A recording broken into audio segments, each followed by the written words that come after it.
buenas noches, amigos televidentes. Bienvenidos a un nuevo episodio de Focos y de su segmento Zoom, la compleja agenda del nuevo ministro de Trabajo y Previsión Social. La semana dio inicio con la reactivación del Consejo Superior del Trabajo entre los sectores laboral, empresarial y gubernamental, convocada por el ministro de Trabajo y Previsión Social, Rolando Castro, presidida por el vicepresidente de la República, Félix Ulloa, con la presencia del presidente de la Asamblea Legislativa, Norman Quijano, de miembros provenientes del Gabinete de Gobierno, de presidentes de las gremiales empresariales y dirigentes del movimiento sindical, y de Roberto Ferreira, director adjunto de la Organización Internacional del Trabajo, OIT.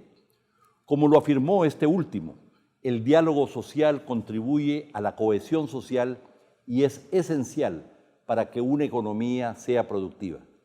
Después de 6 años de fractura en el diálogo social desde el 2013, de señalamiento de la Organización Internacional del Trabajo, OIT, por las violaciones al convenio internacional que obliga a consultas tripartitas, finalmente se logró celebrar esta importante reunión que forma parte del relanzamiento del Ministerio de Trabajo y Previsión Social con una de las agendas más complejas y sustantivas del Gabinete de Gobierno, y yo agregaría de la historia del Ministerio de Trabajo.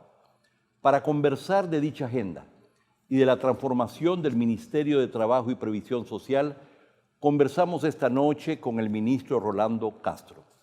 Bienvenido, ministro. Buenas noches, don Alberto. Es un gusto acompañarle por 2 razones elementales. Una, por tocar la agenda que es un eje transversal en El Salvador, en una sociedad, y fundamentalmente por su calidad profesional que, dicho sea de paso, siempre ha contado con mi total admiración. Muchas gracias. Quíteme el don, por favor.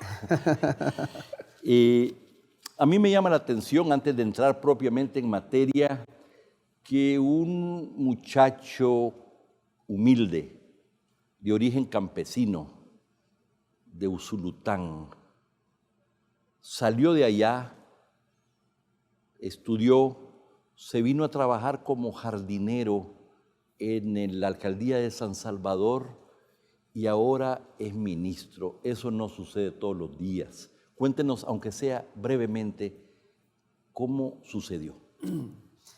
Bueno, muchas gracias. La verdad, yo formo parte de una familia de 6 hermanos, de una colonia que se llama Colonia Paniagua, de Puerto Parada, del departamento de Usulután, del Granero de la República. De una familia muy humilde, muy pobre económicamente, y en la escuela donde yo estudié solo existía hasta 9º grado en ese momento. Estudiamos, posteriormente ahí por 1991 nos venimos a trabajar a San Salvador, tal como usted muy bien lo ha descrito. Entré primero como supernumerario, después de supernumerario como auxiliar de jardinero, después de auxiliar de jardinero a jardinero, pero todo eso estamos hablando de intervalos de tiempo de 4 años. Estamos hablando que 12 años para llegar a ser jardinero. Después de ser jardinero, llegué a ser supervisor. Después de supervisor, coordinador de área, y finalmente, hasta hace 6 meses, 5 meses, yo fui el coordinador general, que era el cargo de gerente general de la unidad de parques y zonas verdes, la misma que me dio la oportunidad de entrar como supernumerario y auxiliar de jardinero. Así es que una enorme bendición. Pero después fue dirigente sindical dentro de la alcaldía y luego pasó a ser sindical dentro de las áreas municipales. Sí, me eligieron secretario general de la seccional de parques en Astrán. Después de eso me formé parte de la comisión negociadora de alto nivel de Astrán a nivel nacional. Posteriormente ingresé a la Junta Directiva General Nacional y finalmente fui el coordinador general del equipo de negociación nacional e internacional de nuestra organización, Astrán en ese momento. He tenido un mundo eminentemente laboral desde los segmentos más humildes de los estratos sociales de este país y he sido un dirigente sindical que también he dado una lucha histórica en función de los derechos de los trabajadores. Y en el ministerio, en la alcaldía de San Salvador, conoció al alcalde Nayib Bukele y así fue como desarrollaron una relación política y personal que explicaría también por qué usted ahora es ministro. Sí, tuve la oportunidad de conocer en ese momento al alcalde de San Salvador, Nayib Bukele. Empezamos a armar acercamientos, negociaciones.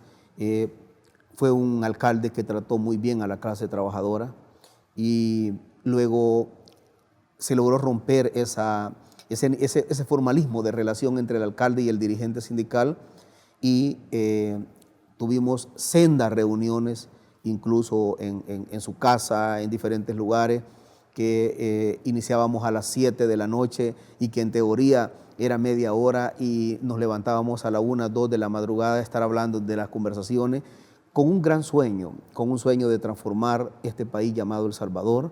Y posteriormente, cuando el actual presidente se lanza a la campaña, me pregunta: Rolando, ¿cuál va a ser tu aporte? ¿Me vas a apoyar? Y yo le dije: tú has sido no solamente un alcalde de San Salvador, no solamente has sido una persona identificada con los derechos de los trabajadores, tú también has sido nuestro amigo, que él estuvo, por cierto, en los momentos más difíciles que nosotros atravesamos, y lo menos que puede hacer el verdadero concepto de amigo es dejarte solo en esto y te vamos a apoyar. Le dimos el total apoyo y después gana ya el presidente electo, me invita a una reunión y me dice: todas aquellas noches enteras que pasamos hablando de la transformación de este país, ha llegado el momento y por eso quiero que me acompañes en el gabinete como ministro de Trabajo. Enorme desafío particularmente en una de las instituciones más importantes del país, pero que ha estado relegada históricamente, como hago referencia en mi columna del jueves pasado, que le dediqué precisamente a la transformación del Ministerio de Trabajo y Previsión Social. Esto dicho, usted ha recibido un ministerio emproblemado, sin las capacidades técnicas y profesionales para impulsar la más compleja y ambiciosa agenda de este ministerio en su historia y además una de las agendas más complejas dentro del mismo gabinete de gobierno. Entonces aquí hay una contradicción inicial. Usted tiene la agenda más compleja, ya vamos a ver 10 puntos que la resumen, pero es un ministerio muy débil para semejante desafío. Es un ministerio jurídicamente muy fuerte, es un ministerio que es el eje transversal de una sociedad, es un ministerio que tiene una gran robustez desde el marco constitucional de El Salvador, pero es un ministerio que estuvo diseñado con el presupuesto más pequeño de todos los ministerios. Es el más pequeño, 16.3 millones de dólares, de los cuales 14.8 se va en salario y 1.3 tenemos que resolver el tema de bienes y servicios. Cuando uno define pago de agua, luz, teléfono, alquileres de locales en los 14 departamentos y otras cosas más, ni siquiera ese porcentaje de 1.3 de bienes y servicios le sirve para funcionar. Quiero recordar algo. El mes de diciembre del año pasado, que estaban nuestros antecesores, en el mes de diciembre se quedaron sin energía eléctrica, producto de que el presupuesto no tenían para pagar. ¿Qué significa? Creo que el sistema, de forma intencional y planificada, construyó un Ministerio de Trabajo en esas condiciones para tenerlo invisibilizado, con poca credibilidad y que no desarrolle su trabajo. Y esto ha sido así históricamente. Históricamente. Y esto no cambió tampoco con los últimos gobiernos. Y vamos a hablar del desafío de la transformación del ministerio al final. Su primera prioridad dentro de esta compleja agenda pareciera es ser la reactivación y fortalecimiento del Consejo Superior del Trabajo. Hubo una reunión muy importante a la que hice referencia. ¿Cuáles son los resultados concretos de esa reunión? ¿Ya se pusieron de acuerdo en los primeros puntos de la agenda? ¿Qué sucedió brevemente? Sí, el primer eje de acción de nosotros es transmitir tranquilidad, certidumbre jurídica, cumplimiento de Estado de Derecho a todos los actores, a los trabajadores y a los empleadores. Para eso era lo más importante construir el escenario donde ambos estén representados. Y por excelencia y por legalidad y por norma constitucional le corresponde como autoridad máxima la instalación de inmediato de los tripartitos. Eso significa Consejo Superior del Trabajo y la conformación del salario mínimo. A raíz de ello es que la primera decisión que tomamos fue la instalación del Consejo Superior del Trabajo. Que bendito sea Dios, no ha sido fácil encontrar un sector productivo diciendo de que el Ministerio de Trabajo desarrolló un papel policíaco y de persecución, y tampoco no era fácil transmitir confianza al sector laboral, que prácticamente en estos últimos 10 años fueron totalmente maltratados, humillados y marginados. Pero gracias a Dios lo logramos. No, este evento del lunes pasado, al que hice referencia y del que hablé también en mi columna del jueves pasado en la prensa gráfica, es un evento sin precedentes, sobre todo considerando que nos estábamos fuera, ¿verdad? Fuera. De las instancias internacionales, señalados. Condenados y se dice fácil, pero ha sido un logro importante. Vamos a pasar muy rápidamente en cada uno de los puntos de la agenda. Ya vimos el primero, la revisión y actualización del salario mínimo. Estamos ya mandando las notificaciones a la parte empleadora y a los sindicatos, tal como la ley lo manda, ya para la instalación del Consejo del Salario Mínimo. El salario mínimo como tal no puede ser discutido, analizado ni consensado en ningún otro escenario que no sea a través del Consejo del Salario Mínimo. Así es que ya estamos enviando las notificaciones a todas las partes a fin de que en los próximos días vamos a instalar también el Consejo del Salario Mínimo. Yo ya me adelanté en algunas cosas. Ya tengo asesoría de OIT en este momento sobre parámetros de medición, el tema del salario mínimo. Ya tenemos un equipo de economistas trabajando en ello, y para que cuando se instale lleguemos ya con elementos técnicos suficientes. Pero quiero hacerlo todo debidamente consensado, porque hay dos teorías. La teoría del sector productivo, que dice que un incremento del salario mínimo significa llevar a la quiebra de las empresas, y está la otra teoría de los trabajadores, que dicen ojalá y los empresarios un día pudieran vivir 2 meses con el salario mínimo que nosotros tenemos. Sin embargo, en el caso del árbitro, que es el Estado, que le toca jugar el papel de definiciones de reglas claras, tiene que escuchar a ambas partes, pero también tiene que hacer su propia propuesta. Así que en este momento estamos trabajando mediciones técnicas con economistas nacionales e internacionales, y Dios mediante vamos a tener resultados en el corto tiempo. El respeto a la ley laboral en empresas, alcaldías e instituciones de gobierno. Esto ha estado lleno de violaciones por todos lados. Sí, lamentablemente debo de reconocer que tenemos empresas exitosas, muy buenas, que en este país uno se siente orgulloso de ello, ya sean inversión nacional o internacional. He visitado algunas empresas de las grandes en este país y he encontrado empresarios con un gesto tan loable a los trabajadores, que están por encima de los estándares legales en el marco de la estimulación a los trabajadores. Y yo debo de reconocer que tenemos un sector empresarial serio, responsable, correcto, honesto, justo, solidario con los trabajadores. Pero también hay malos empresarios. Hay un segmento de empleadores, tanto del sector privado como alcaldías, que incluso han llegado al nivel de quedarse con la apropiación de las retenciones legales de los trabajadores. Esto contempla seguro social, esto contempla administradoras de fondos de pensiones, y esto contempla que los préstamos personales e hipotecarios que tienen los trabajadores no se los han depositado. ¿Qué es lo que hacen? El salario nominal es $500, el salario líquido son 350. Se quedan con $150 utilizándolo para otro tipo de cosas, violentando los derechos de los trabajadores. En eso quiero ser muy contundente. Vamos a aplicar el peso de la ley en 2 vías. 1, el proceso sancionatorio grave que está tipificado en la ley y que corresponde al Ministerio de Trabajo actuar. Y 2, también esto tiene una connotación eminentemente penal, como los delitos de apropiación indebida, malversación de fondos y otros, que esto ya incluso lo estoy coordinando con la Fiscalía General de la República a fin de trasladar todos esos expedientes, y que el señor fiscal general tiene que actuar. Pero no podemos seguir permitiendo que esto suceda en nuestro país. Vamos a ir a un corte comercial, ya regresamos.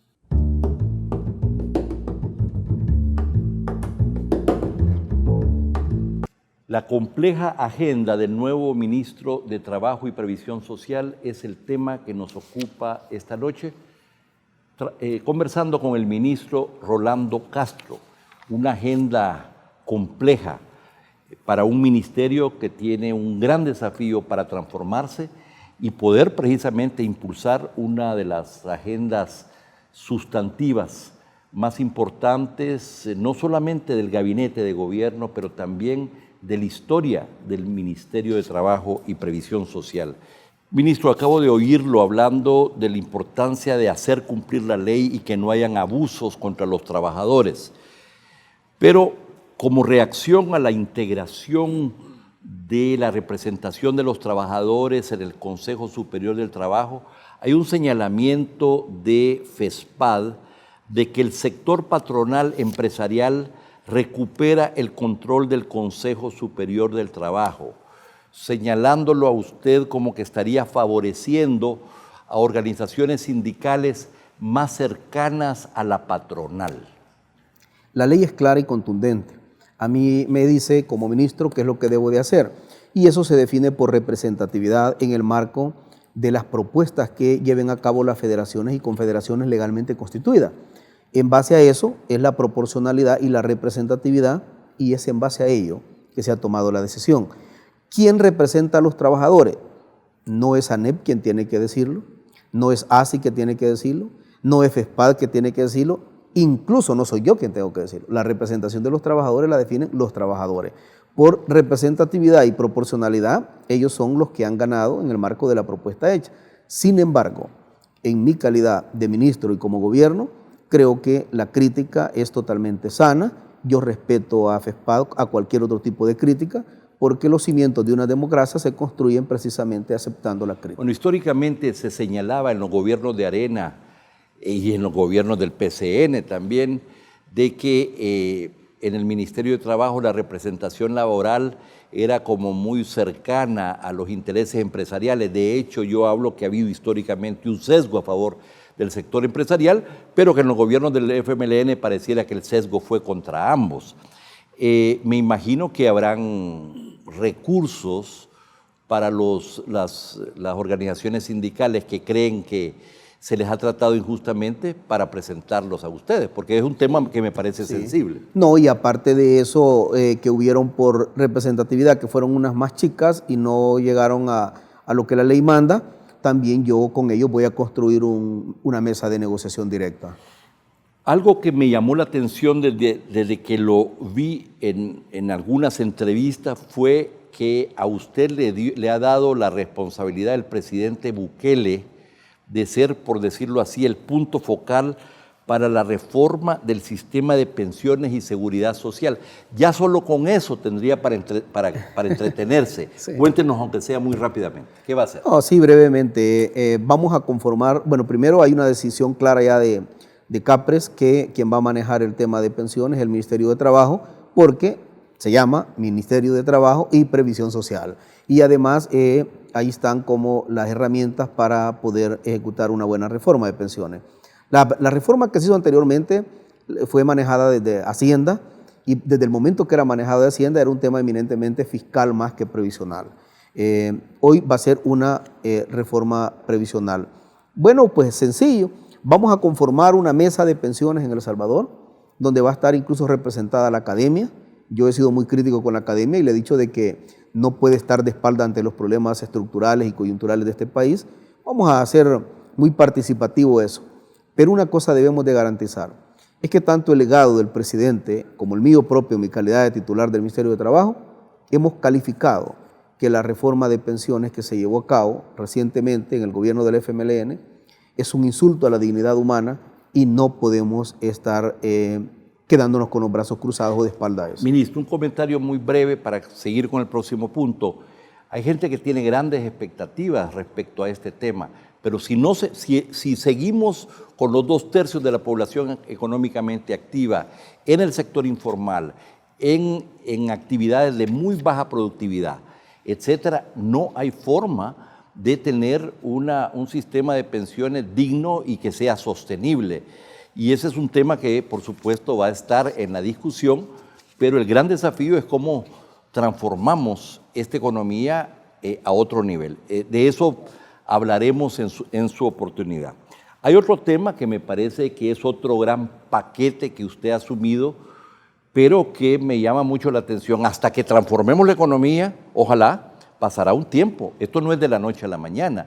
Y mientras tanto, ¿qué hacemos con un subempleo que en el sector urbano supera el 30% de la población económicamente activa? ¿Qué vamos a hacer con la gente que no tiene empleo y que no tienen empleos decentes? Entonces me parece interesante estos acuerdos con los Estados Unidos a los que ha llegado el gobierno de la República y que usted está ya involucrado en este tema. Tres cosas elementales. Una es que con el presidente y el gabinete estamos trabajando garantizar en primer lugar oportunidades reales en El Salvador en materia laboral. Número dos es que las personas que retornan, comúnmente definido como el migrante retornado, estamos construyendo desde nuestra oficina un área de apoyo legal psicológico, pero además tenemos ya un acuerdo con 225 empresas de crear una bolsa de empleo directamente para ello. Y un tercer elemento es que el presidente ha planteado que la migración debe de ser una opción y no una obligación como históricamente se ha hecho.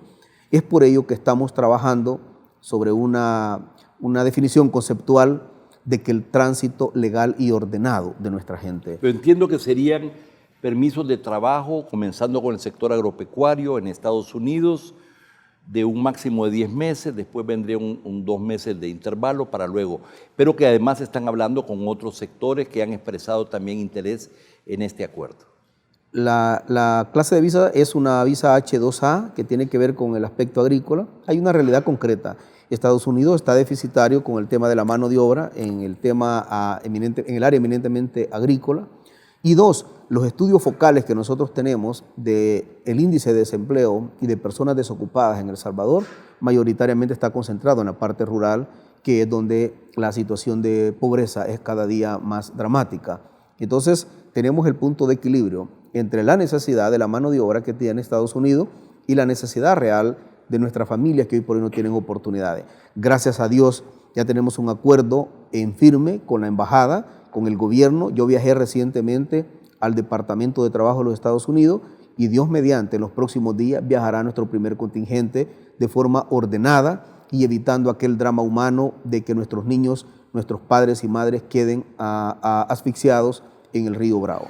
Yo afirmé en mi columna del jueves que el Ministerio de Trabajo se ha ocupado relativamente poco del trabajo y casi nada de la previsión social. Exacto. El otro punto precisamente de la agenda, entonces, es el fomento a la inversión y a la generación de empleo decente. Por supuesto, está Proesa, está el Ministerio de Economía, pero el Ministerio de Trabajo tiene un rol muy importante a desarrollar en la materia. Claro, y la ventaja es que en el gobierno tenemos un gobierno articulado y coordinado, integrado, a fin de que somos una maquinaria general del Estado salvadoreño a través del Ejecutivo de garantizar certidumbre jurídica y reglas claras. Hace un par de años todavía, en estos últimos 10 años de gobierno del FMLN, habían muchos inversionistas nacionales que incluso se iban mejor a buscar las dictaduras que estaban al otro lado en nuestros países vecinos.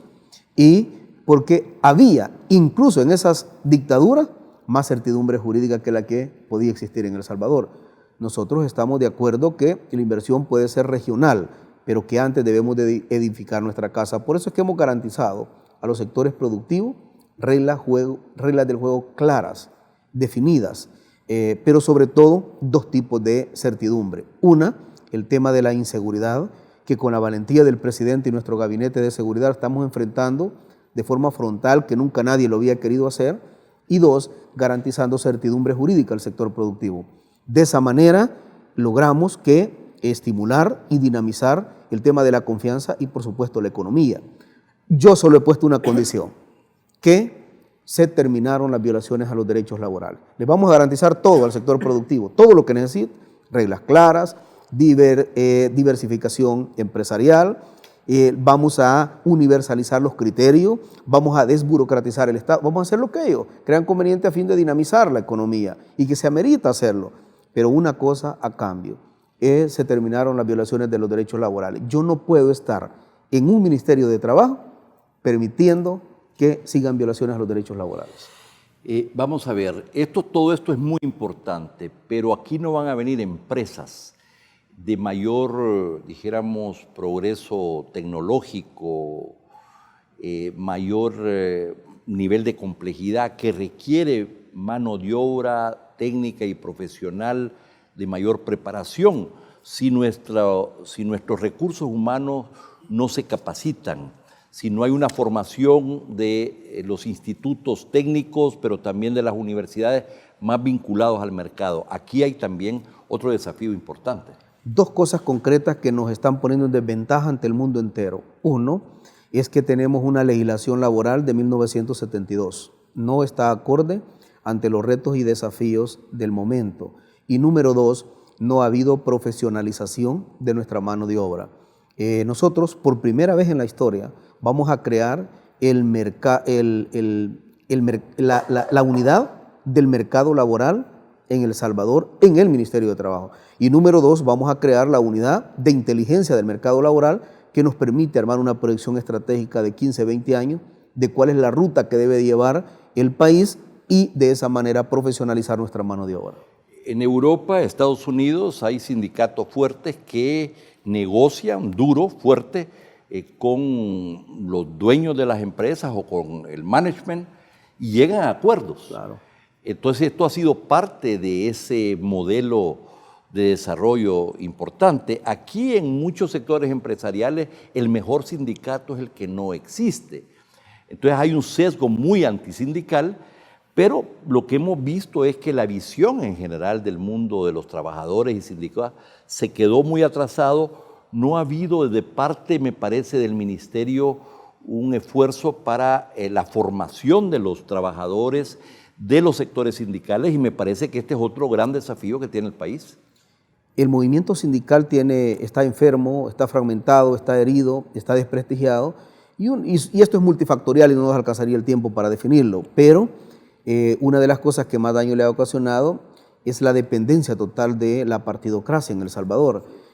Nosotros vamos a tratar de conformar el Instituto de Formación de Cuadros del movimiento sindical y soñamos y aspiramos con dejar un movimiento sindical en este quinquenio digno, que sea visto y que se tenga una definición conceptual, como cuando usted viaja a Europa y prefiere muchas veces, en vez de reunirse con un congresista, con un senador, con un dirigente sindical, eso pasa por principios, por valores, por ética, por muchos aspectos, pero creemos que el movimiento sindical auténtico lo vamos a dignificar en este quinquenio. Los países con mayor desarrollo y desarrollo humano son países como los países nórdicos, donde el movimiento sindical muy evolucionado tiene una presencia muy grande.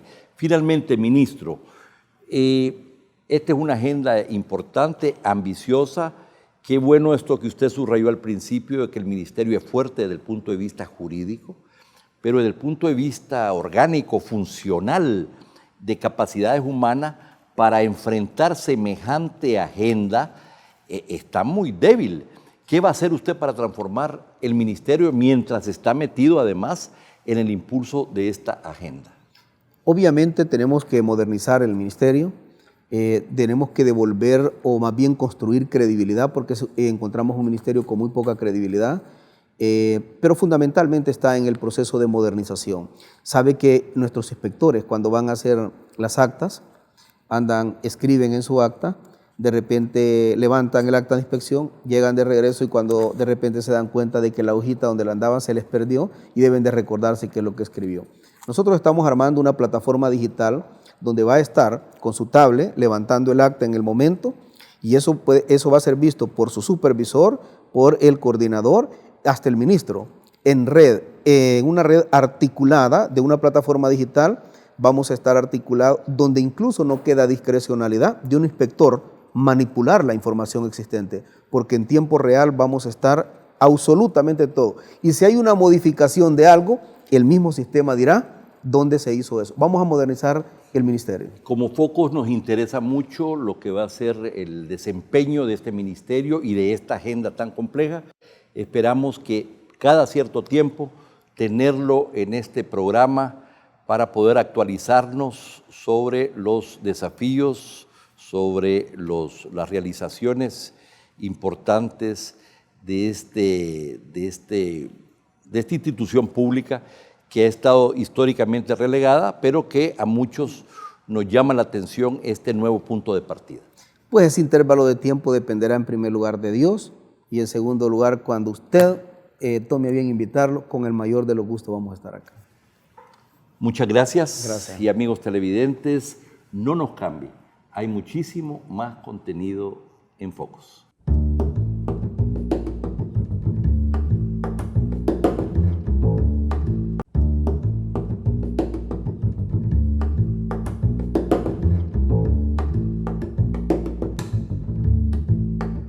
Después de 6 años de fractura en el diálogo entre empleadores, trabajadores y gobierno, El Salvador finalmente instaló el Consejo Superior del Trabajo, el CST, el ente más importante para dirimir asuntos laborales en el país. Hoy, en Focos, analizamos las expectativas generadas en torno al regreso del Consejo, pero también las dudas que aún persisten sobre la elección de los representantes de cada sector dentro del organismo. El Consejo Superior del Trabajo, el CST, es uno de los 3 organismos consultivos del Ministerio de Trabajo. Con su funcionamiento se cumple uno de los convenios de la Organización Internacional del Trabajo, la OIT, ratificados por El Salvador, el que manda a sostener un diálogo tripartito sobre asuntos laborales. El diálogo tripartito se refiere al que tiene participación de empleadores, trabajadores y el gobierno. Estos 3 sectores conviven en el CST. En julio pasado, el Consejo cumplió 6 años de acefalía. En 2013, el Ministerio de Trabajo dejó de convocarlo porque no reconoció a los representantes elegidos por el sector trabajador. A lo largo de esos 6 años se intentó reinstalar el CST, pero el sector empleador y algunas voces de los trabajadores continuaron acusando al gobierno de injerencia en la elección de sus representantes, lo que impidió avanzar. Este hecho le costó a El Salvador el ingreso a la lista de la OIT de países que cometen graves violaciones a los derechos laborales. Con la reinstalación de este organismo, los 3 sectores han comenzado a definir los temas que propondrán como agenda prioritaria para el Consejo. Rolando Castro, ministro de Trabajo, explicó a Focus que el gobierno desea abordar de inmediato la creación de una política nacional de empleo, la actualización de leyes laborales y la instalación de una mesa para evaluar una nueva reforma de pensiones. La política de empleo también es una prioridad para el sector privado, confirmó Waldo Jiménez de la ANEP. Estimaciones de la Fundación Salvadoreña para el Desarrollo Económico y Social, FUSADES, indican que en el último quinquenio ingresaron unos 250,000 salvadoreños a la fuerza laboral. No obstante, la economía solo creó 49,000 empleos formales. Es decir, solo se alcanzó a cubrir el 20% de la demanda de empleo, dejando al resto en la informalidad o sin trabajo. La ANEP, además, considera urgente que el Consejo ejerza su facultad legal de conocer todas las iniciativas de leyes laborales que se discuten en la Asamblea Legislativa. Pero la gremial también señaló que cada sector representado en el CST necesita definir un mecanismo claro para elegir a sus representantes, que también es una de las recomendaciones de la OIT. Precisamente este vacío originó la fractura en el diálogo laboral y aún hoy propicia acusaciones de injerencia en la selección de representantes. La Fundación para la Aplicación del Derecho FESPAD denunció esta semana que el Ministerio de Trabajo excluyó la propuesta de varias organizaciones de trabajadores para favorecer a quienes se identifican más con los intereses de la empresa privada. El ministro Castro aseguró a Focos que el ministerio cumplió la ley y reconoció la planilla que tenía el respaldo del mayor número de organizaciones. El funcionario se comprometió a crear un diálogo bilateral con aquellas que no lograron ingresar al CST. Con la reinstalación del Consejo Superior del Trabajo, el país aspira a abandonar la llamada lista negra de la OIT, pero también debe superar el reto de garantizar la legitimidad de este organismo y sus decisiones.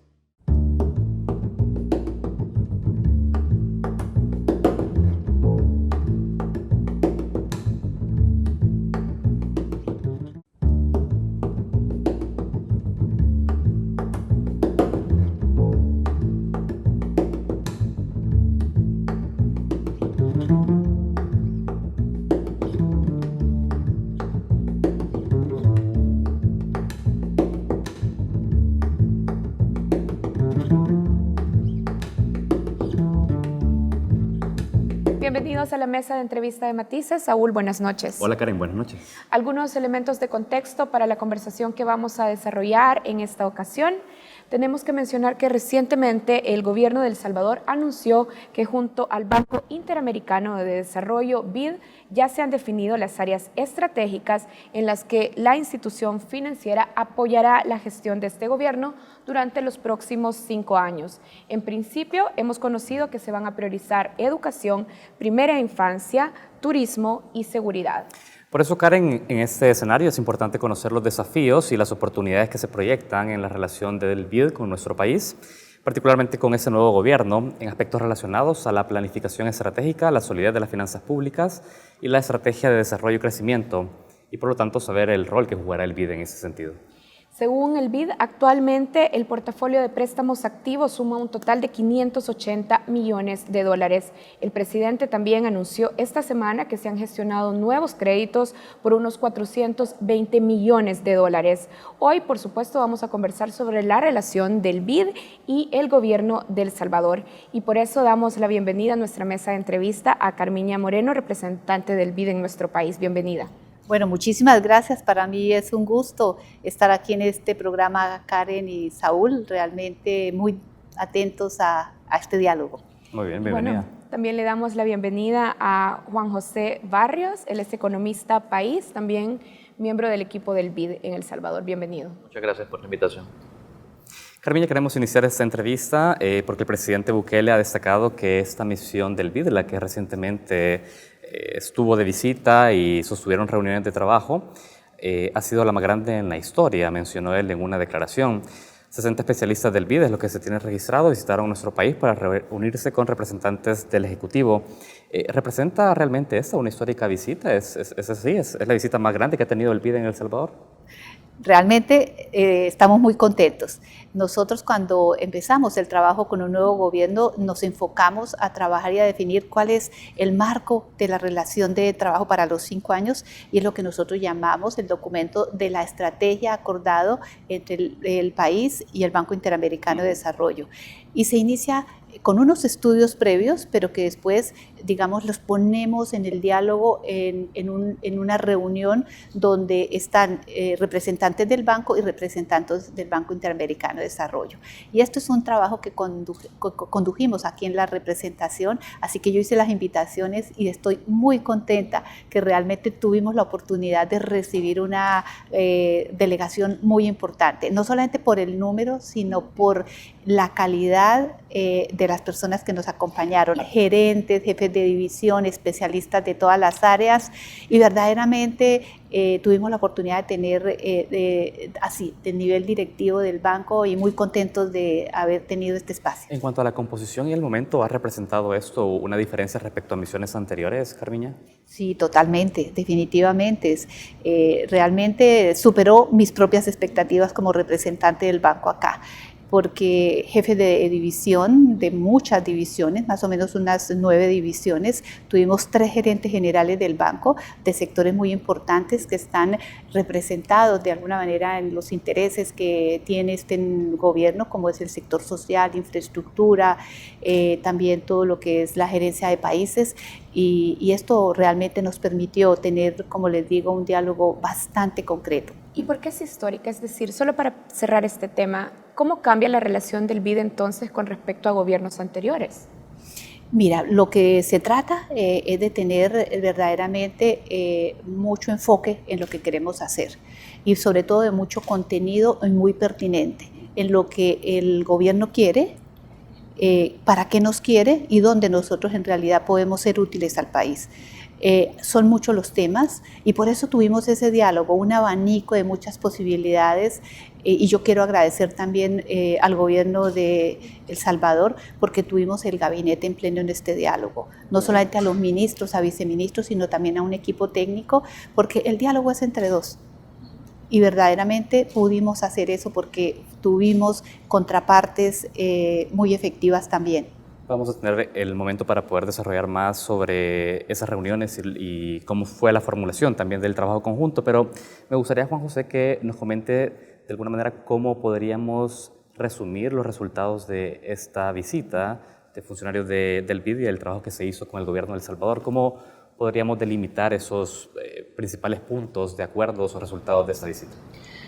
En general, más allá de acuerdos, creo que se puede decir que el banco, como mencionaba la representante, ha venido trabajando por un año en procesos de diagnóstico. Entonces, realmente esta era la oportunidad de ver la intersección entre ese proceso diagnóstico y las necesidades percibidas por las autoridades. Entonces, y de esa manera, en esa intersección es donde se pueden detectar los elementos que van a ir en la estrategia. ¿Y fueron compatibles tanto el diagnóstico suyo como la percepción de las autoridades de gobierno? Sí, son compatibles en la mayoría de las partes, claro que sí.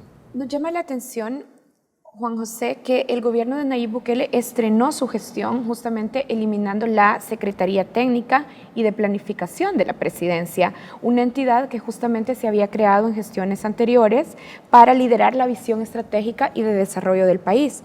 ¿Cómo afecta esta decisión de eliminar la Secretaría Técnica y de Planificación en el trabajo de esta visita y en el trabajo que realiza el BID? Bueno, yo creo que en realidad las autoridades han mantenido una comunicación realmente fluida con la representación del BID en El Salvador. Entonces sí han habido cambios y algunos de estas recomposiciones obviamente nos hacen adecuarnos a esa recomposición, a esos cambios, pero la comunicación con el BID sigue siendo fluida. Carmiña, pero de fondo también, y lo dijo la representante regional del banco en el país, ella señalaba que para poder definir un proyecto en el cual invertir, de alguna manera se deben cumplir 3 características: que sea lo que el país necesita, le dijo al diario de hoy, que sea lo que el país quiere y que sea algo con lo que el banco tiene experiencia regional. Evidentemente aquí el factor planificación de un gobierno para poder definir sus prioridades es muy importante. Y ante la salida de una secretaría encargada de generar la planificación estratégica, no hay ninguna alteración respecto a la manera en la que el gobierno le define al BID sus prioridades. ¿No vieron ustedes una diferencia entre que existiera una secretaría y que no exista? Con el decreto 1, de todas maneras, ya se dio la línea. Igual ahí se establece cuáles son las áreas que dentro de la Casa Presidencial están encargadas de algunas definiciones, ¿no? Entonces encontramos una secretaría privada, una comisionada que coordina gabinete, por supuesto también el Ministerio de Hacienda, los secretarios de Innovación y Tecnología, secretarios de Comercio y también de Inversiones, el comisionado de Proyectos Estratégicos. Entonces existen unas instancias y se hace una articulación. Nosotros hemos encontrado, digamos, una forma de dialogar y por fortuna ha sido bastante fluida y muy bien definido, digamos, en el marco de lo que es una estrategia de desarrollo económico que se ha venido trabajando. Claramente ya se han definido 3 pilares fundamentales y que fueron los temas sobre los cuales estuvimos dialogando. 1, bienestar social, el desarrollo económico y seguridad pública. Y de manera paralela, proyectos estratégicos y todo lo que tiene que ver con la agenda digital. Y siempre nosotros muy en la parte transversal, con mucho enfoque de género y con el tema de cambio climático. Ahora, Carmine, solo para también dejar esto claro sobre la mesa, ¿quién es el principal interlocutor, además del presidente, que como usted lo ha dicho, expresó la voluntad de trabajar con el BID, encontraron coincidencias con el gabinete, etcétera, etcétera? ¿Quién es el principal interlocutor entonces para el BID en el gobierno? En el gobierno tenemos el gobernador del Banco Interamericano, que es el ministro de Hacienda, y la comisionada de gabinete, Carolina Recinos, y ellos hacen, digamos, toda la gestión de coordinación. Es decir, para todos los efectos operativos no se ha alterado, digamos, el flujo de trabajo y los insumos que el gobierno le ha presentado al no existir una Secretaría Técnica de Planificación. Hemos encontrado bastante fluidez en el diálogo y también realmente mucho contenido técnico. Hubo una preparación y eso nos sorprendió para haber tenido un diálogo bastante sustantivo, ¿no? Muy bien. ¿Podría explicarnos, Juan José, cuál fue el procedimiento que se llevó a cabo para poder definir el procedimiento, más bien, de estas áreas estratégicas en las que el BID acompañará financiera y técnicamente al gobierno en los próximos 5 años? De alguna manera, para poder tener claro cómo es que se hace ese trabajo en que se compatibiliza lo que usted dijo, el diagnóstico y la expectativa del gobierno. El diagnóstico en el cual veníamos trabajando no solo en la representación, sino con especialistas desde Washington, o sea, una cantidad, estamos hablando de alrededor de 26 especialistas sectoriales involucrados en la elaboración del diagnóstico. Hicimos una agrupación, digamos, funcional de las áreas de retos en 4 diferentes pilares, digamos, de retos. Entonces estaba capital humano, infraestructura, instituciones y oportunidades productivas. Y lo que vimos es que digamos, la visión del gobierno, que estaba en los 3 ejes que acaba de mencionar Carmiña, realmente es sumamente compatible, porque en los ingredientes individuales de los 4 pilares que nosotros habíamos detectado y de los 3 círculos, digamos, grandes del gobierno, hay digamos, están totalmente alineados. Eso es un cambio de una pequeña, digamos, reclasificación que se hizo, pero funcionalmente la alineación sigue, digamos, siendo súper fuerte entre los objetivos del gobierno de desarrollo y los retos de desarrollo que el banco ha detectado. Fueron 2 días reunidos, reuniendo para poder presentar a ellos sus insumos, ustedes sus diagnósticos. De esa manera técnica se procedió. Sí, realmente tratamos de innovar en esta oportunidad, porque lo que hicimos fue realmente tener unos diálogos sinceros, profundos, técnicos, donde el gobierno primero nos hizo una presentación de cuál era su enfoque de la estrategia de desarrollo. Eso de entrada ya nos marcó, digamos, una visión, ¿no? Y después de ahí nos dividimos en 5 mesas, justamente en los ejes que les mencionaba, el del bienestar social, el desarrollo económico y también el de seguridad social, los proyectos estratégicos y el tema digital y estadísticas. Y ahí entonces nos organizamos según la afinidad de los temas, igual nosotros también con nuestros especialistas y gerentes, jefes de división, el gobierno ya con esos temas nos compartió unas visiones, nosotros igual nos habíamos preparado y después se abrió un espacio de diálogo. Al finalizar hicimos unas conclusiones las cuales compartimos en el pleno, tanto todo el grupo BID como el gabinete de gobierno, y eso fue de alguna manera lo que pudimos después compartir ya la presentación que hizo el señor presidente. Pero lo más importante es que tuvimos la oportunidad de hacer mucho networking y acabar de afinar, de conocernos, ¿no? ¿Y esas conclusiones llevan acompañadas recomendaciones o propuestas de préstamos, entendemos? Mira, en esta oportunidad tenemos 2 niveles. Uno es el nivel estratégico que tenemos que plantearnos para los próximos 5 años y por ahora lo que hemos identificado es dónde este trío confluye y definimos queremos ir juntos. La presentación de proyectos concretos. Pero la presentación de proyectos concretos solamente necesitamos ya definir qué vamos a hacer para el próximo año. ¿Por qué? Porque aprobar proyectos requiere su maduración y requiere su presentación y era el momento de alguna manera ya de anclar qué proyectos son los que quiere que nosotros acompañemos. Y por supuesto encontramos que fue muy pertinente la definición. Uno es que necesitamos generar empleo. Generar empleo, y hemos encontrado que una forma de hacerlo es impulsando a la pequeña, mediana empresa y de generarles oportunidades de un financiamiento oportuno. Entonces vamos a trabajar unas líneas con Bandesal. Eso ayudará a dinamizar. Pero también hay otro tema que no podemos olvidarnos, que es el capital humano de este país. Y entonces también acordamos trabajar en este pilar del bienestar social para acompañar proyectos en el tema de salud y de educación, ¿no? Muy bien, vamos a hacer la primera pausa de la entrevista. Al volver vamos a comenzar a hablar ya más bien de los detalles en cuanto a los proyectos que podrían estarse vislumbrando y también sobre el tema de la sostenibilidad y solidez de las finanzas públicas del país. Hacemos una pausa y enseguida regresamos con esta entrevista.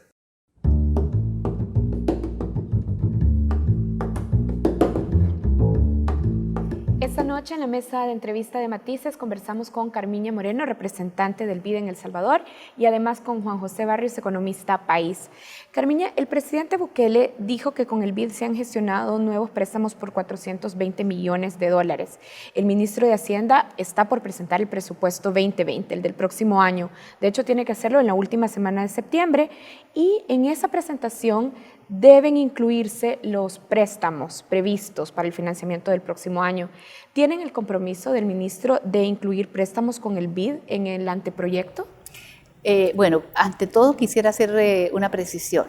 Nosotros acordamos una nueva metodología que tenemos como banco para financiamiento y es dar unas líneas que se llaman unas líneas CLIP, que es una disponibilidad para cierto sector, pero que se hacen préstamos individuales.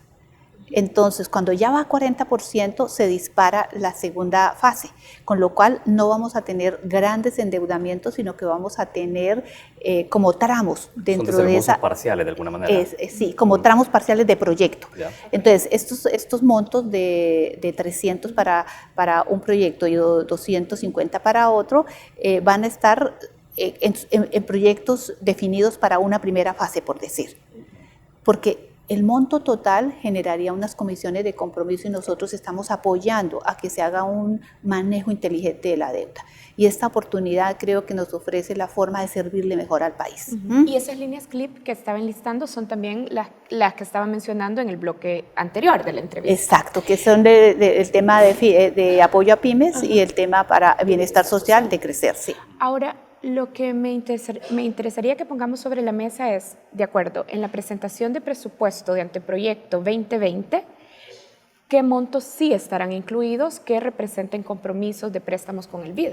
El presupuesto no incluirá estos montos porque solamente se incluyen cuando ya los préstamos han sido aprobados.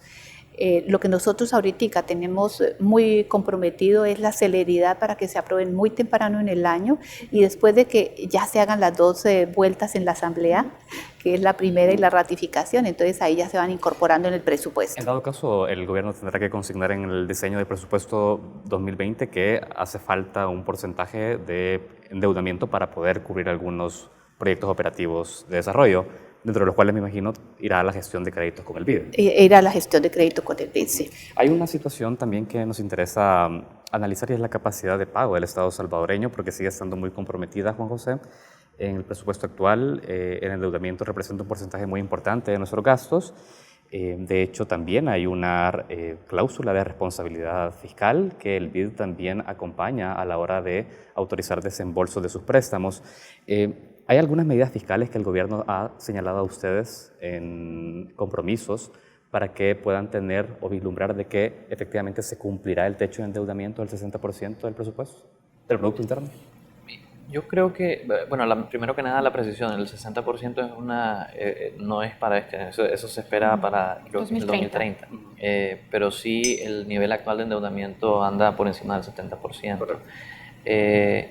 Yo creo que una de las señales claras de digamos, el nivel de preocupación y entendimiento del tema fiscal se refleja en las declaraciones que ha dado el ministro de Hacienda, donde dice que es muy necesario la creación de una oficina de calidad de gasto, donde se pueda ver realmente que se pueda cumplir, digamos, con el hacer más con menos, ¿no? Porque tenés un momento en el que estás pronto de consolidación fiscal, un periodo de consolidación, digamos, unas conversaciones que se han llevado a cabo con los multilaterales, incluyendo el Fondo Monetario, y realmente para poder cumplir con consolidación fiscal sin ir en detrimento de proyectos sociales se necesita ser muy eficaz y muy eficiente con los niveles de gasto, no solo en la ejecución de los proyectos, en la capacidad ejecutoria, que siempre es importante, sino en mover la aguja en los indicadores de dichos proyectos. Sí. Yo adicionaría a lo que comenta Juan, es que sí definitivamente hay una decisión por las dos vías, por el ingreso y por el gasto.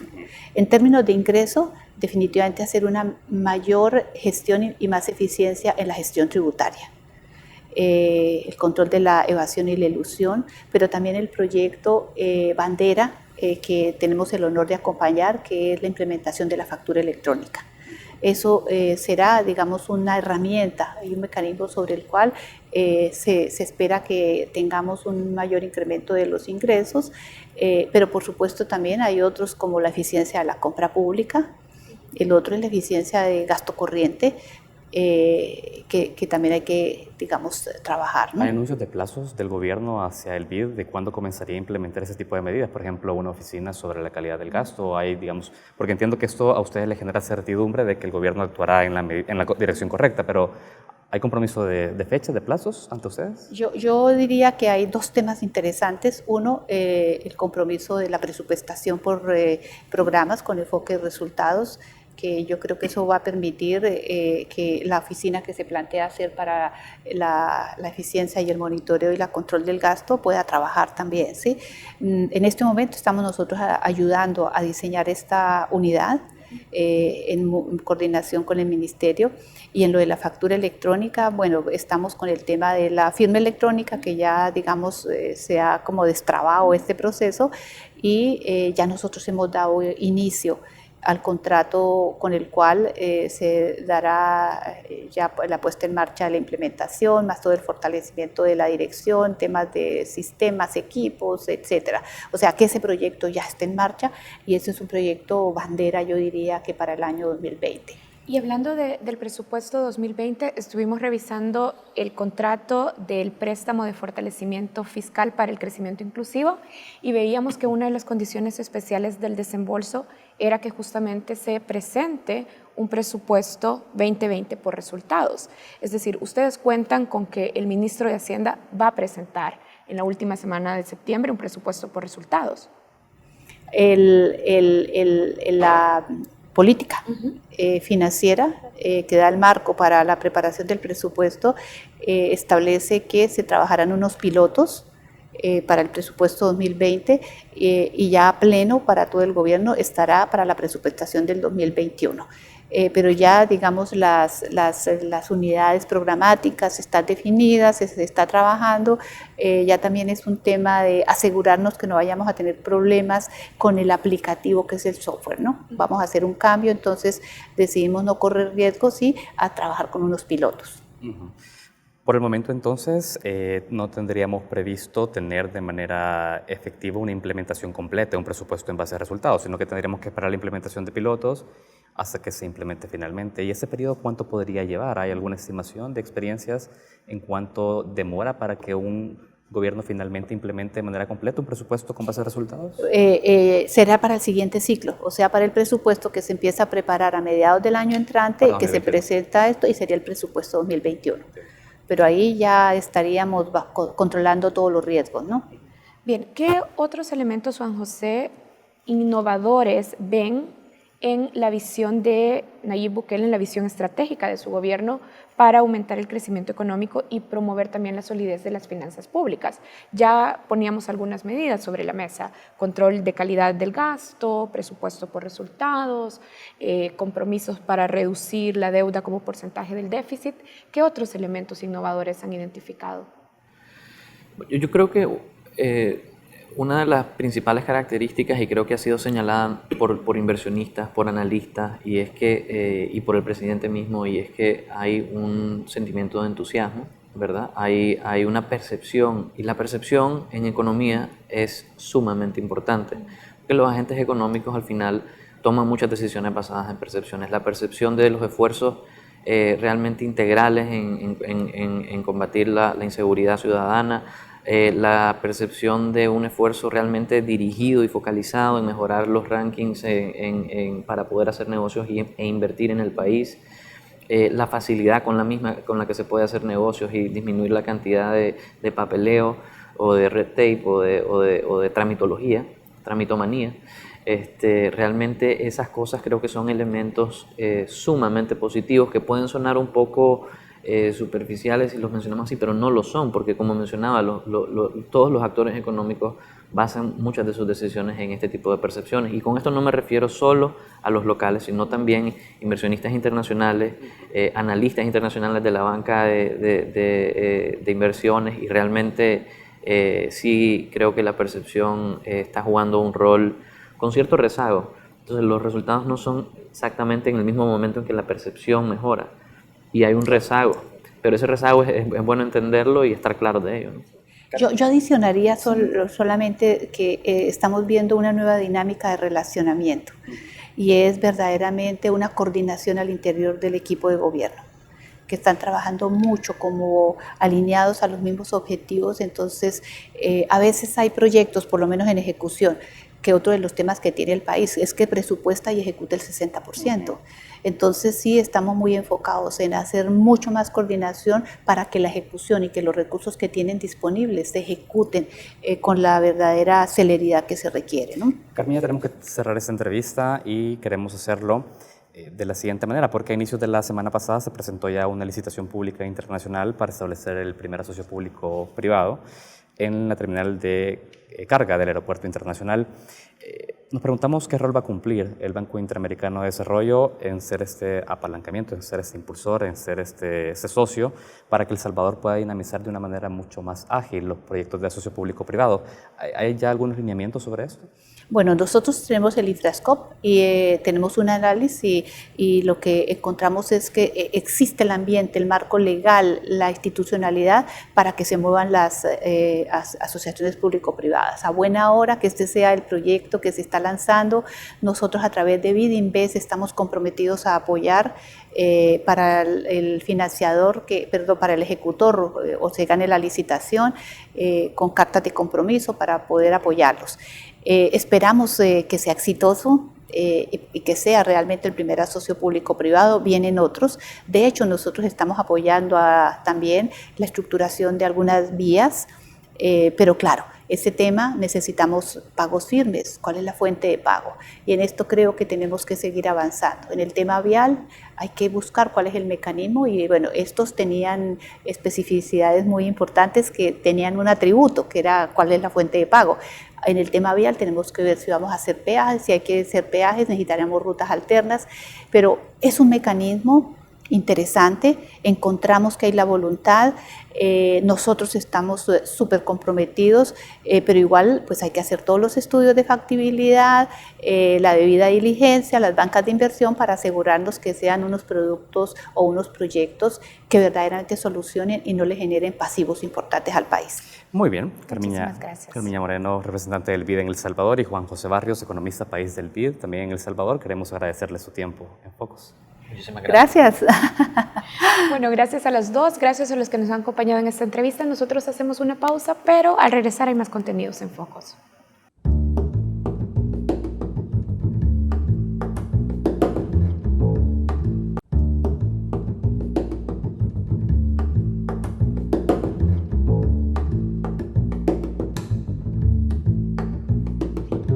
Bienvenidos a Reflejos, el segmento de análisis internacional de Focus. El lunes 16 de septiembre, el precio del petróleo experimentó el mayor incremento desde enero de 2009. El de Texas subió 14.7% y cerró en $62.9 por barril. Los incrementos se atribuyeron a un ataque a las plataformas petroleras de Arabia Saudita, el cual habría interrumpido por un momento el suministro global. Esta se consideró la mayor disrupción de la historia en el suministro petrolero mundial.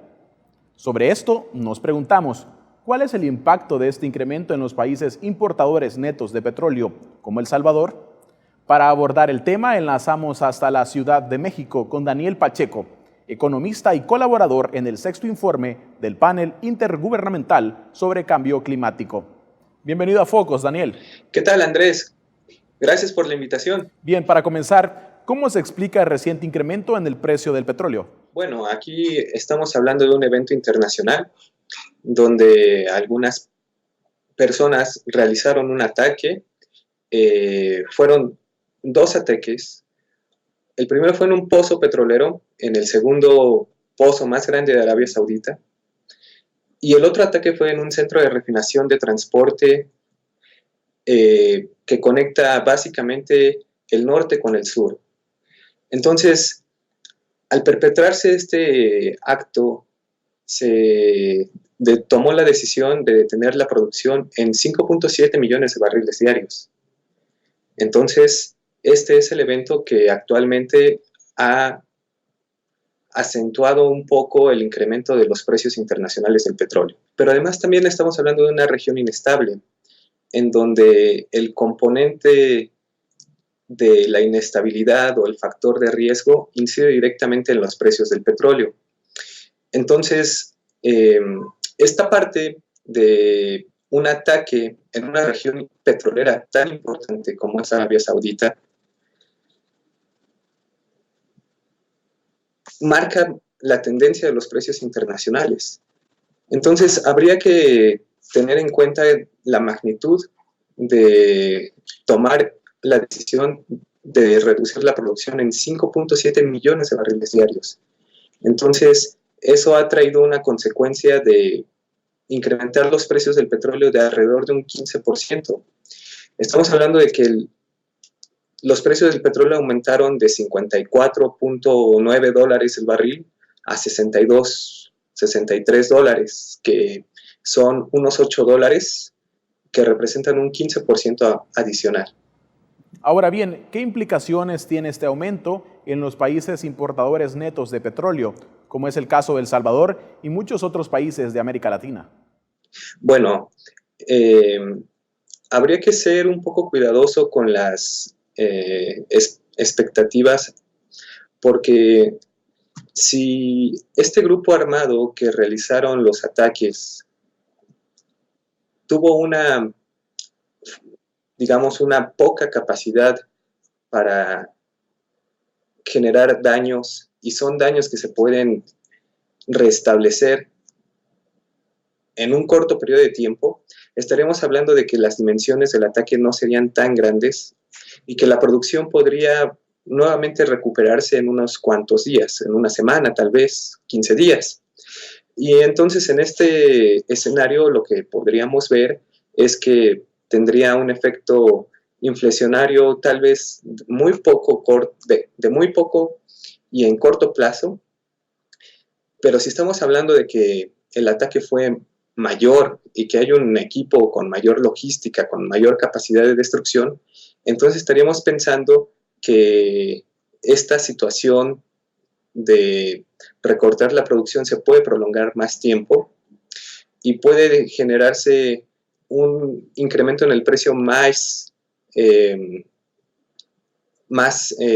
estable en el largo plazo. Y entonces las consecuencias para países importadores netos tendrían que verse más en desequilibrios en las finanzas públicas, en una constante inflación. ¿Y eso de qué depende? También de los países importadores netos, si tienen la capacidad para subsidiar esa subida de precios, sobre todo para mantener los precios de los combustibles estables. Entonces, habrá que tener cuidado tanto en la política fiscal que tengan cada país, como en realmente cuál fue el elemento que causó estos conflictos, si fue un grupo, digamos, de rebeldes con poca capacidad y poca organización, o si ya se trata de un grupo más armado y con mayor capacidad logística. Y hasta ahora, en este momento, como Arabia Saudita es un poco hermético, habrá que ver en los próximos días qué información se llega. Por el momento es muy apresurado a hacer conclusiones sobre cuál de los dos escenarios estamos hablando. Bajo este análisis, ¿qué ocurre en casos como el salvadoreño, con problemas fiscales y dificultades financieras históricas? Bueno, hay otro elemento que me gustaría adicionar que tiene que ver con la actuación de Estados Unidos, porque en esta semana el comentario que hizo Donald Trump fue decir, bueno, nosotros tenemos o podemos hacer uso de las reservas para poner esos 5 millones de barriles faltantes. Entonces la señal que están mandando es que quieren detener esa escalada de precios. Entonces ese es un factor que también se debería de tener en cuenta. Y por otro lado, digamos, por ejemplo, en el caso de El Salvador, que tienen una generación de electricidad que aproximadamente un 30% depende de la cuestión térmica, y su suministro primario de energía es alrededor del 30%, pues 30% con respecto al petróleo y otro 30% con respecto a geotermia, un 20% de leña, ¿no? Entonces, ese impacto llegaría directamente a contribuir en ese 30% de su suministro de energía primario, lo cual sí puede ser un riesgo para las finanzas públicas, pero no estamos tan seguros, es muy apresurado que sea un evento a largo plazo, debido a estas señales que está mandando Estados Unidos de mantener el precio del petróleo relativamente estable entre 50 y 60 dólares el barril. Pareciera que más bien se manda la señal de que el precio internacional, lo adecuado sería que rondara entre esa banda de fluctuación, entre 50 y 60 dólares por barril. Entonces yo creo que ese sería el escenario y tendríamos que ver cómo se maneja la política interna en El Salvador con las finanzas públicas y también con la parte de subsidiar los combustibles, ¿no? Que tendría que ser un plan, ¿no? Quizás esta sea una llamada de atención para países que son importadores netos de petróleo. También es el caso de otras economías en las que no necesariamente es petróleo, puede ser gas, puede ser gasolina. Puede ser una llamada de atención para diversificar el mix energético, para no depender tanto de un solo recurso, para no depender tanto del petróleo, no depender tanto del gas, no depender tanto de la gasolina. Entonces puede ser una llamada de atención para empezar a tomar acciones más concretas, más contundentes para diversificar la mix o la matriz energética. Finalmente, de acuerdo con tu perspectiva, ¿qué influencia tendrá este aumento a los precios del petróleo, a sus derivados como la gasolina y el diésel? Sí, bueno, hay una parte importante del componente de las gasolinas que tiene que ver con la materia prima, que en este caso sería el petróleo, pero hay otros componentes que también determinan el precio de las gasolinas, que tiene que ver con los impuestos, los costos de producción. Entonces, si nos vamos únicamente al costo de la materia prima, lo que se está aumentando en el costo del petróleo como materia prima es 15%.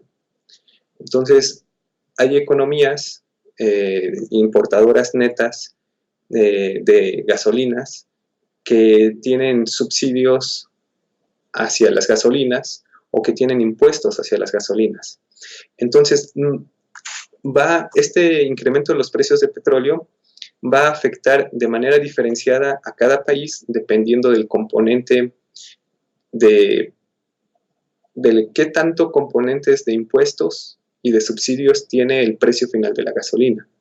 No necesariamente una subida de precios en el petróleo implica una subida en el precio de las gasolinas. Eso depende de los componentes, de los criterios que tiene cada país en su determinación del precio de las gasolinas. Muy bien, muchísimas gracias por acompañarnos, Daniel. Gracias a ti, Andrés.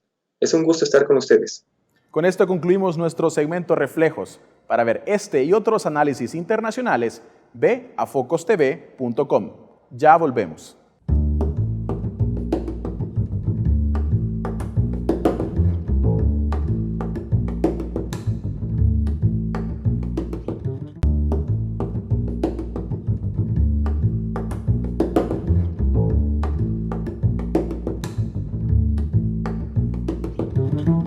La cultura y el arte son necesarios para la formación y el desarrollo del espíritu crítico y creativo de las personas.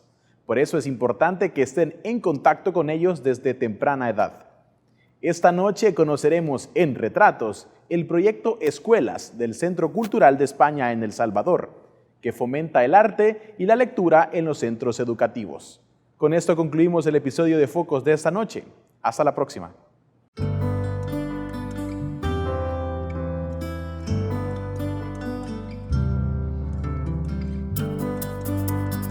El proyecto Escuela es un proyecto que se desarrolla a través de nuestra mediateca en el Centro Cultural de España y consiste en acercar nuestro fomento a la lectura a las diferentes instituciones escolares, fundaciones que atienden a niños en club de tareas o en instituciones que deseen fomentar ese derecho que tienen todos los niños al esparcimiento, a la educación, El proyecto pues también, aparte de acercar a la biblioteca a los centros escolares, también incluye la visita de los centros escolares al Centro Cultural de España. Podemos nosotros coordinar alguna actividad para que los centros escolares conozcan nuestras instalaciones y las instalaciones también de la mediateca.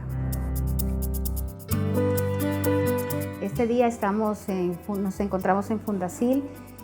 Fundasil es una fundación que atiende un grupo de niños en Club de Tareas y nos han invitado ya en segunda ocasión a traerles el Club de Lectura Mi Libro Me Alimenta, en el que nosotros podemos fusionar la literatura con la cocina. Es un grupo de aproximadamente 15 niños los que se benefician con esa actividad y pues la hemos coordinado a través de su bibliotecaria Norma Fuentes, quien lleva un programa aquí en la fundación en pro al fomento de la lectura. Básicamente me dedico a gestionar un espacio cultural para niñas y adolescencia de San Ramón, mexicanos, y el proyecto Escuelas de la Mediateca, Centro Cultural de España, para mí es una gran oportunidad de traer el fomento a la lectura a estos espacios que tanto necesitan y que se están desatendiendo. La mayoría son primeros lectores, entonces están justo en esa edad donde descubren el amor y la pasión por la lectura recreativa en vez de la lectura académica.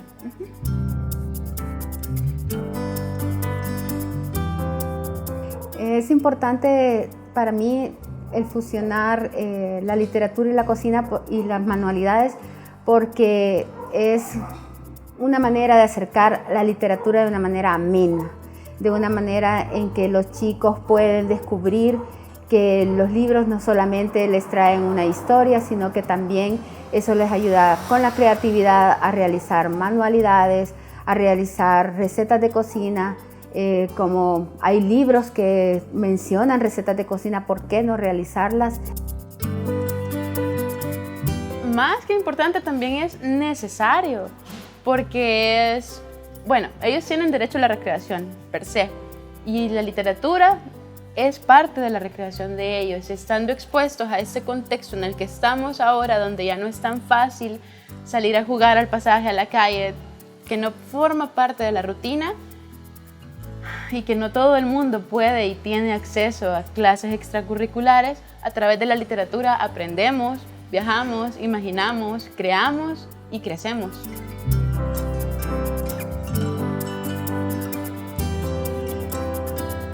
Si les interesa que nosotros podamos participar en sus semanas de la lectura o en cualquier actividad que consideren prudente o que pueden mezclarse en ambas actividades, pues nosotros nos pueden contactar en el correo electrónico mccesv@gmail.com o al 2233-7300 y consultan con Mediateca para poder coordinar una fecha, ya sea de visita al centro cultural o nosotros vamos a sus centros escolares.